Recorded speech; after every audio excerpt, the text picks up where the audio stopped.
নমস্কার সবাইকে। সেদিন ছিল 25শে বৈশাখ, বিশ্বকবি রবীন্দ্রনাথ ঠাকুরের জন্মদিন। আর নবাঙ্কুর শিশু মন্দিরের প্রথম বছর রবীন্দ্র জয়ন্তী উদযাপন। খুব অল্প সময়ের মধ্যে আমাদের অনুষ্ঠানের প্রস্তুতি নেওয়া হয়েছিল, তাই এবারের অনুষ্ঠানটা ছোট করেই করা হলো।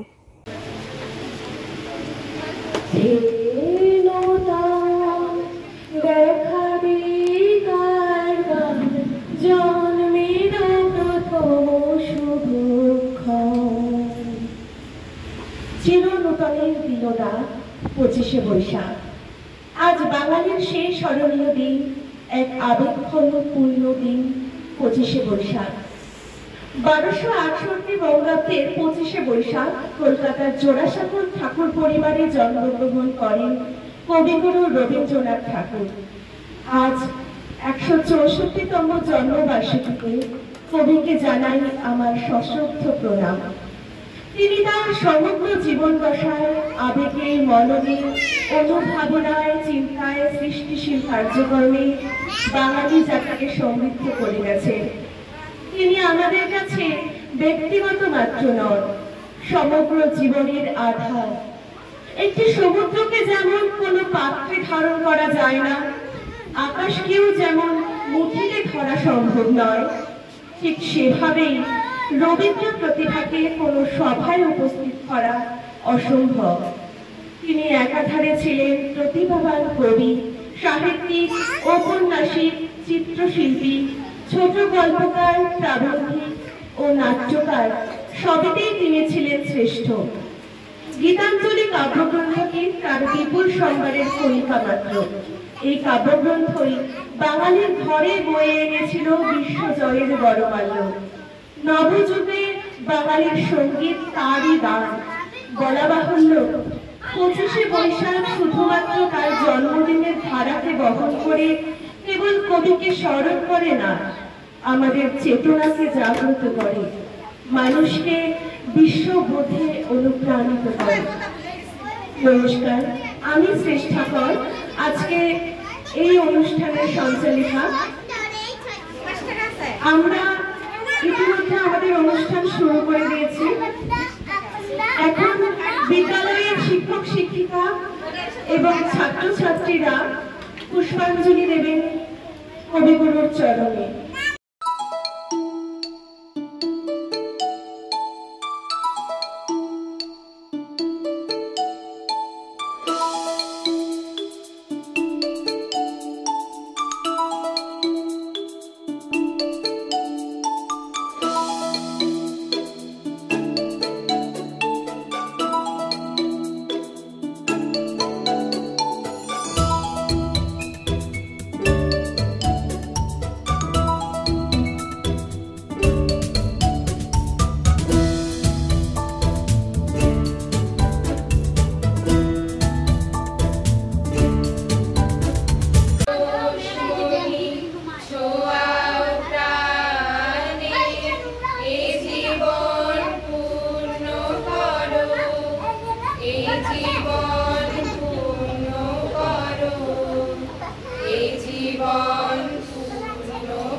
পারি সেই নিয়ে সেভাবে থাকবো। ছাত্রছাত্রীদের কাছে বলাই যে তার মনোভাব নিয়ে আমরা সবাই এগিয়ে চলবো, তার জীবনের যা উদ্দেশ্য ছিল সেভাবেই চলবো, এই বলেই আমি আমার বক্তব্য শেষ করছি।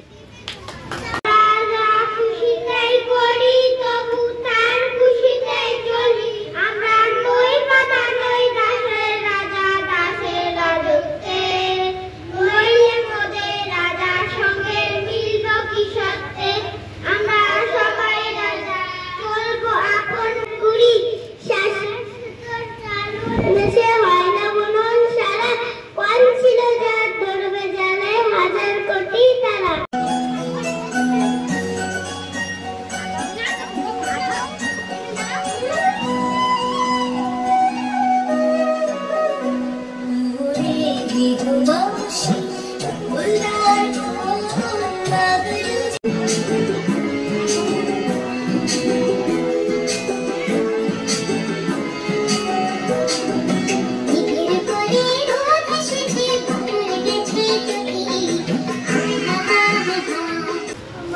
কৃষ্ণ বলে আমি তারই বলি, আর যা বলে বলুক অন্য লোক।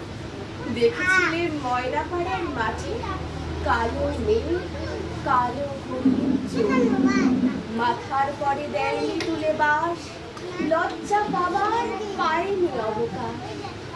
কালো পাশে যতই